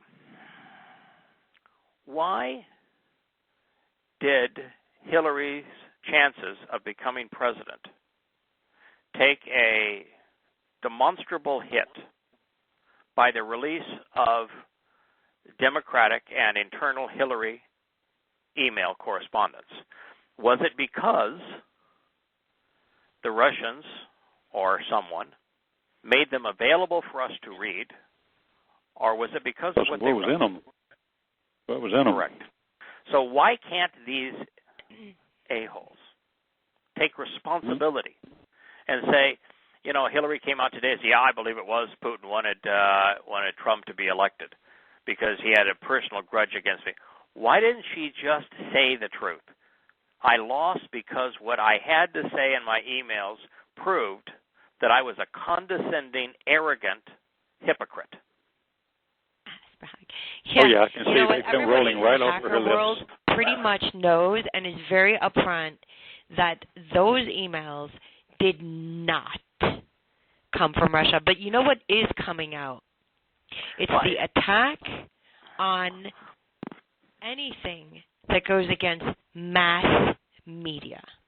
Yeah, you can only go to your trusted source, Crescent News Network, that the hackers were Russian. Washington Compost. Right. Okay. I have no issue with I don't care where the sources came from. If you unveil the truth, what difference does it make? It's irrelevant where they reside. The only thing that's relevant is that they had relevance because of what was written. WikiLeaks has nothing to do with Assange. It has all to do with the content that is being exposed. Snowden has nothing to do with him. They want the fake news. They want to take your freedom of speech. That's what they're after. Yeah. But I want to tell you that the alt-right is giving them that agenda on a silver platter. When you go after a pizzeria and you concoct a child slavery ring and sacrifice of children to Satan based upon a Washington area pizzeria, and you pretend that's real news, you are handing your foes a noose to hang you and giving it to them on a silver platter.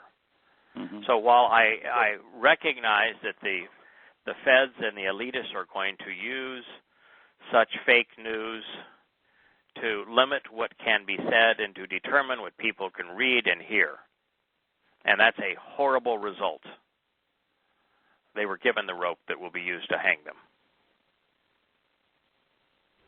I want to share an article by Betsy Woodruff real quick. Mm-hmm. Okay. Alt-right leaders, quote, "We aren't racist. We just hate Jews." The racist, anti-Semitic white power group called the alt-right has been mainstream thanks to Breitbart and the Trump campaign, and they are loving the attention. Bad news, Jews. You don't get to be a part of Richard Spencer's white ethno state.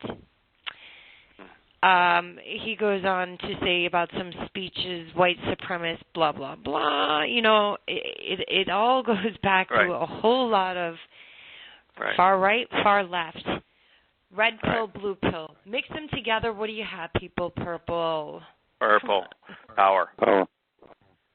Come on. Right. Yeah.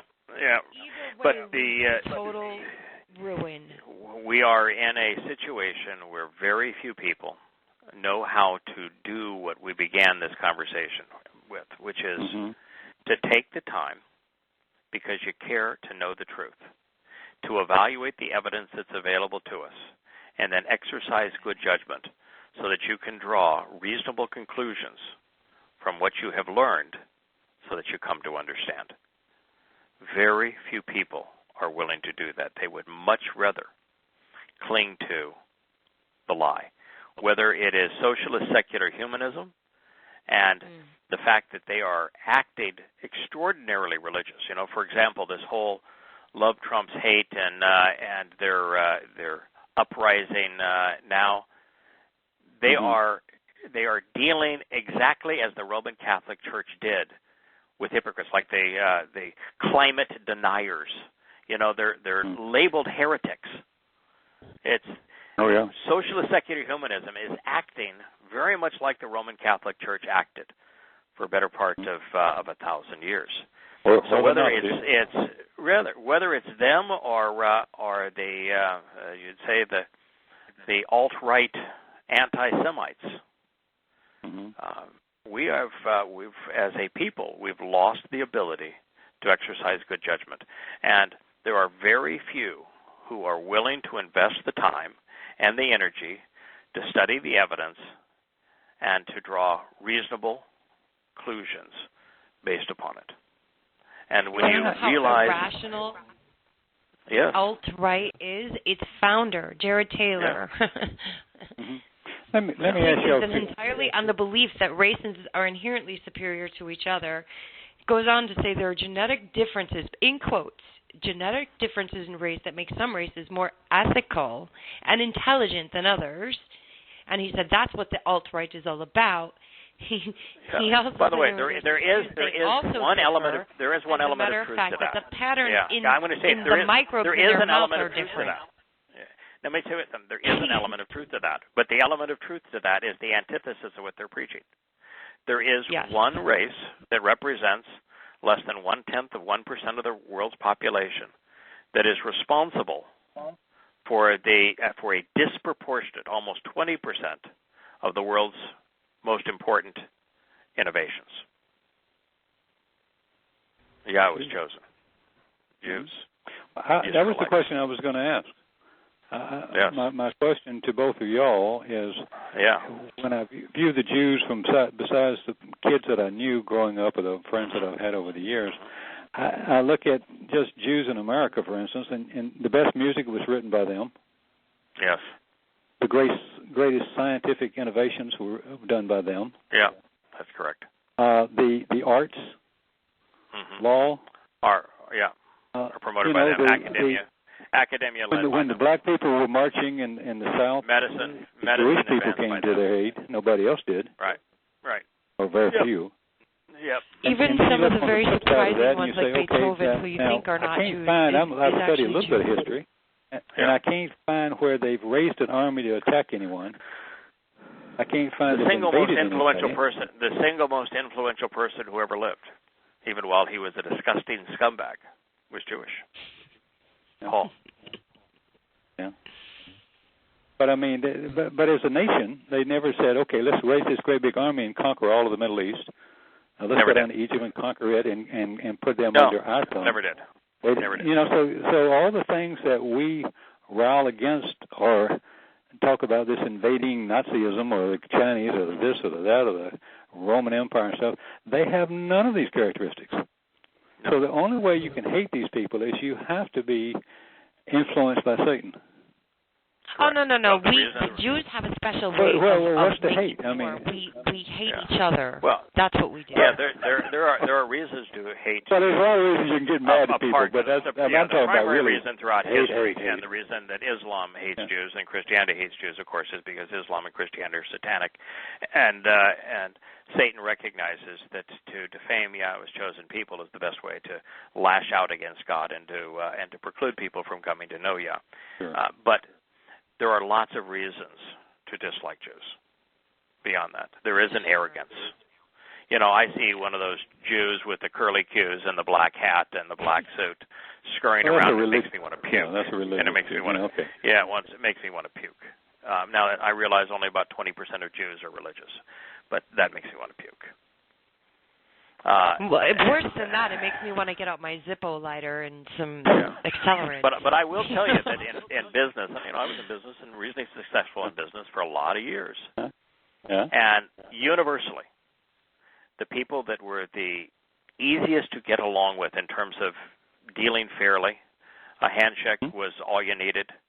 They were informed, well-educated, and honest in their business dealings were Jews. Yeah. Yeah. All of my Bucko. Where were Jews? I don't know. I've always been treated in the art supply let me ask you a question. Were they American? I mean, they just, and my friends, okay. whatever you need. Go to Israel. You know, the story I is exactly like the opposite. I mean, I happen to like both. I like Israelis. I like American Jews. I've gotten along wonderfully with both, and I've had less problems in business ethics, for example, with my Jewish friends than anyone else. So I do think there is one difference in race. I think apart from that, the only things that are in race are actually cultural differences. You know, where in the Japanese culture, education is more heavily valued than it is in others. Engineering is and going along, being part of the collective is more important in a Jewish, in a Germanic community than it is in others. Being creative and fun-loving is more important in an Irish community than it is in others. And so there are some benefits and negatives that are associated with various ethnic communities simply because of the culture that surrounds those communities. Sure. I think you can make the claim that there are differences. I don't think the differences, though, are racial. I think the differences are cultural. Cultural, yeah. Mm-hmm. Well, y'all haven't convinced me to hate a nation just because of what we've said so far. So I much less want to annihilate. Well, you know, listen, there's a lot of things I don't like about Israel, the way that it's governed today. But it's Yahweh, and I've been there, and I did not like it because there's way too many religious stuff there that gives me the creeps, and way too many people in religious dress up between the Muslims, the religious Jews, the halak religious Jews, and the Palestinian Christians. It gives me the creeps, and I look at the Temple Mount and I see the two shrines to Satan, and it turns my stomach. So, you know, it's not a place that I feel comfortable. But it is Yahweh's favorite. He is going to clean it up. Those are His people, and I've had with the people themselves. Personally, had my absolutely best and most enduring business relationships and personal relationships. So, I've chosen to love the people and love the place with the caveat that right now most of them are in rebellion against Yah, and the place is infected with the worst kind of scum. Mm-hmm. Yes, I can love him like a brother that he is to me, and I can tell him that he's living in corruption. His children have become killers. Right. And that Yahweh knows that they're in rebellion and calls them a holibam. You know, I can do that. If arrogant your view, as they are. Lisa, if your view, Lisa, of your fellow Yehudim, is the same as Yahweh's, where he loves them because they're family and is disgusted by them because of their religious and political activities, then you're in solid. You can never be wrong when your attitude towards something is the same as his. So I'm just going to say that's your position is Anyone exactly will tell you the I same as have my a own. soft spot for Yahud, but I'm very tough with them. Yeah, I have a soft spot to them too. That's fair. When someone like my friend Dr. Jeff Grill is among the first to benefit from Yada Yah, and he is ethnically Jewish, it means more to me than when I'm sorry, Kirk, but when you're a Gentile, when you come to know the truth, it doesn't resonate as much with me. Now again, we're comparing two extraordinarily wonderful things, but knowing that a Yehud like Lisa coming to know Yahweh because of the enjoyment of translating and commenting on His Word means more, because I know the place that Yehud have with Yahweh. He is my Father. Knowing that you've done something that brings Him enormous pleasure, it causes it to be a little more special. I agree. Yeah. Yes, and every it's like I love chocolate cake and I love chocolate chip ice cream. There's beautiful fruit. And in the same sense, brotherly love, Philadelphia, or Philadelphia, whatever you want to call it, is a reciprocation of that love. Yehuda, when I was amazed that a goyim knew more than our best sages and confirmed what I had, instinctually knew what was going on with the Ruach and other things, and thought that I was insane because you're running in circles with these Christian texts and these Jewish texts and whatever in between makes no sense. It's dry places. Yeah.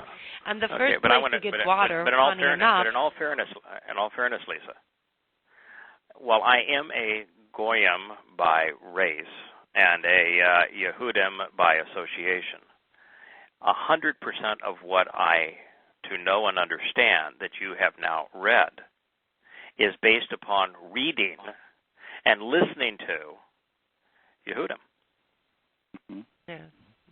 There is nothing that I have learned, that I have shared, that came from any other source than Yehudim.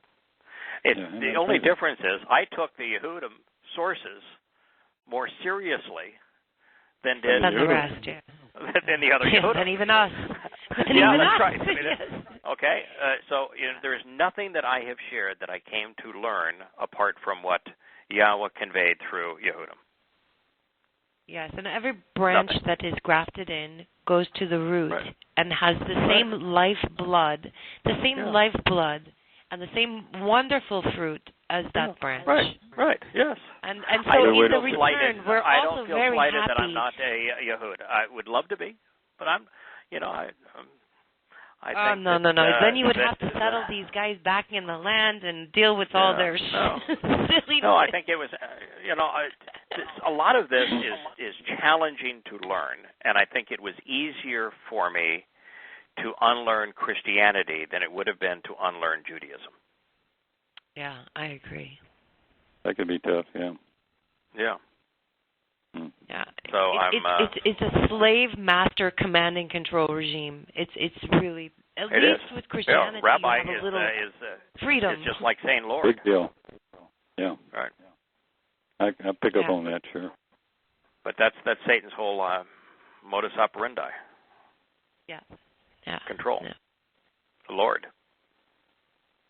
And then the thing I would like to end this with tonight is that one of the things that resonates, we talk about just resonating within us, is this when we confront someone who is religious, like the meeting I had with the carpet layers that were going to Mass every morning, and you're not going to criticize my church, is that while I was sorry for them, and while I wanted to give them every opportunity to know the truth, it really is, apart from just this desire to share the most wonderful news in the universe with them, I'm very comfortable just being part of the covenant, and it really means nothing to me whether or not they accept or reject that overture. Yeah. There is a comfort of being part of Yahweh's family that says, the worst thing we could possibly do is to somehow scare somebody or cajole somebody into accepting the terms and conditions of the covenant and having to spend eternity with someone who would prefer to be religious. You really don't want to be there. That's a good point. I want to be there. Or someone who's in the covenant for the wrong reasons. Mm-hmm. Right. This I find also. That's what you started in this program, Kirk, where you read that paragraph on heaven is not a reward. No. It's Yahweh's home. If you're looking for eternal life as a reward, then you're in the wrong place. You're not somebody. You're in the wrong place. It's not a reward. Salvation is not a reward. It's salvation is simply Yahweh defending His children. Yes. Don't mess with my children. They're my children. Yeah, I'm going to save my children because I'm going to defend my children. That's what parents do. Right. That's right. But heaven's not a reward. It's simply Yahweh's home. Do you know Him? Do you love Him? Do you respect Him? Do you want to be part of His home? Do you know His name? Do you know His name? I do, as a matter of fact. Yeah. Do you know His name? That's really important. To be fair, I can even shout it from the top of the roof. He only used His name 7,000 times. Yeah. Only used it 7,000 times. And one of the 7 statements he wrote in stone says that if you negate the value of my name, that is unforgivable. That is that's a non-go. Yeah, that's a non-go. Go and collect. I can forgive a lot of things, but if you negate the value of my name, that ain't one of them. That ain't one of them. Wait, you mean no? By the way, and he used the verb. You know the verb that he used for negate the value of my name. You know what the verb is? Not off the top of my head. Go ahead. It's the verb that was used to create the Masoretic system. Shoah. Shoah. That's the verb. Yeah, well, it explains a lot, huh, Jim? Thanks again. Yeah. What he said is Shoah is unforgivable. We do. Yeah, you have talked about that. Yes. That is the rabbinic system of vowel pointing. That's unforgivable. Wait, do you think this could possibly be a measure for measure thing? Do you think? Yeah, measure for measure. Oh yeah, fair. Measure God's fair. for measure. Yeah, God's fair. It is fair. Yeah, He's fair. He's fair. He's fun. He's funny. He's consistent. Well, that was the other side of that coin was, and just to conclude is. And she is wonderful. He doesn't punish people who choose. I'm not interested.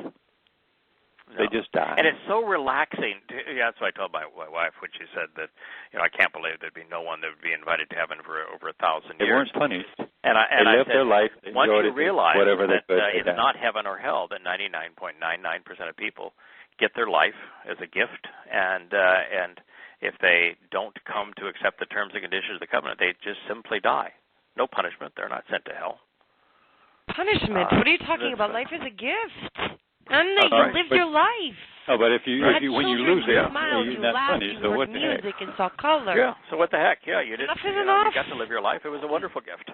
Well, Terry talked to one of our neighbors very early in our understanding, and she'll tell you that at the end of the conversation, I was sitting in on it, but it was at the end of the conversation, it was she seemed to be just so gratified that she wouldn't go in hell. Nothing else resonated with her. She just didn't want to go to hell. I thought, my own daughter is this way. By the way, that's good enough for a lot of people, and it is. I don't have apparently any is.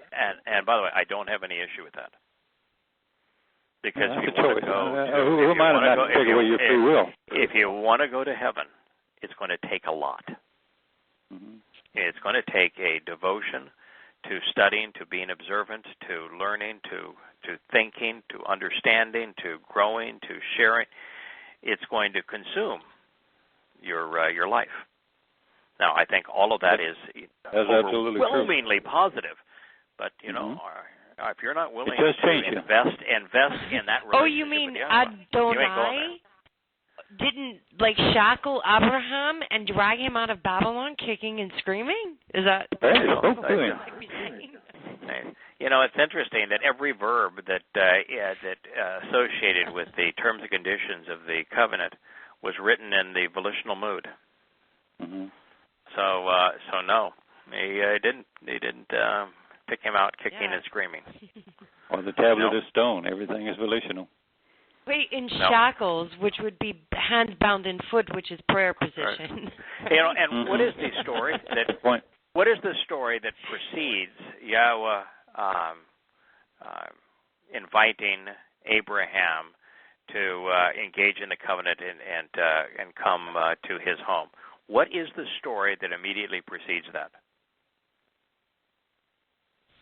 Oh, my goodness. Egypt, the story of Babel.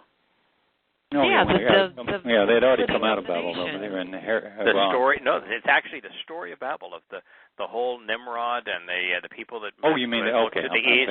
Yeah, the story of Babel and the Tower of Babel and the intermixing of the definition of confusion of language. Abraham was asked to walk away from is the story that precedes the covenant. Mm-hmm. And it's the last story in there. Walk away from my children. Right. Exactly. It's very consistent. And you want to know how really profound those words really are in actual life? This Yahud read the story up until the Acts and ripped the book up twice and came very close to giving up forever. But that lasted about 7 days. Really. Yeah, very appropriate. Yeah, I mean, the thing before I went to get a Torah.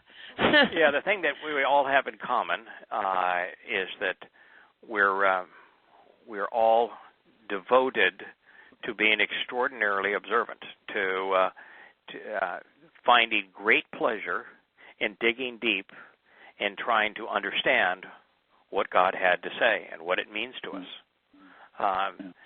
We're absolutely committed to that. Find great pleasure in it. It drives our existence. That is a commonality, by the way, that is shared amongst all covenant members. Mm-hmm. That was William's letter. If you're of the mindset, for no other reason, just to prove you're wrong. But you want to know what was right. And it's the backside of that. Yeah, because. Your intuition would tell you there is no way that essentially 7 billion people could be wrong and a few hundred could be right. I didn't quite have, that one didn't throw me as much. I didn't figure most people got it right. It was just me.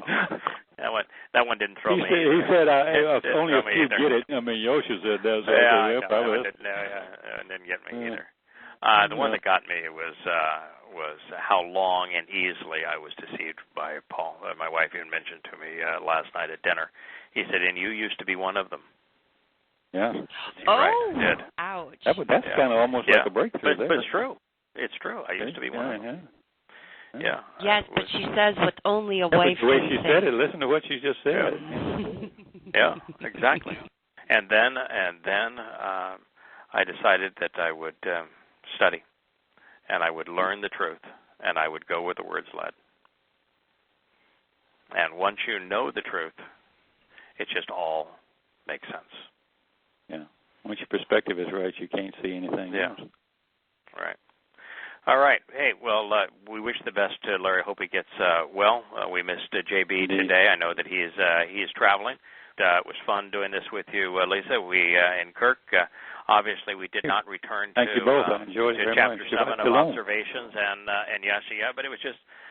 I thought it was fun today just to go off and talk about the things that mean something to us. And we still have lots of people listening on the switchboard live to what we're saying, and I think just as family, what we were doing tonight was having a family conversation about the things that are important to us.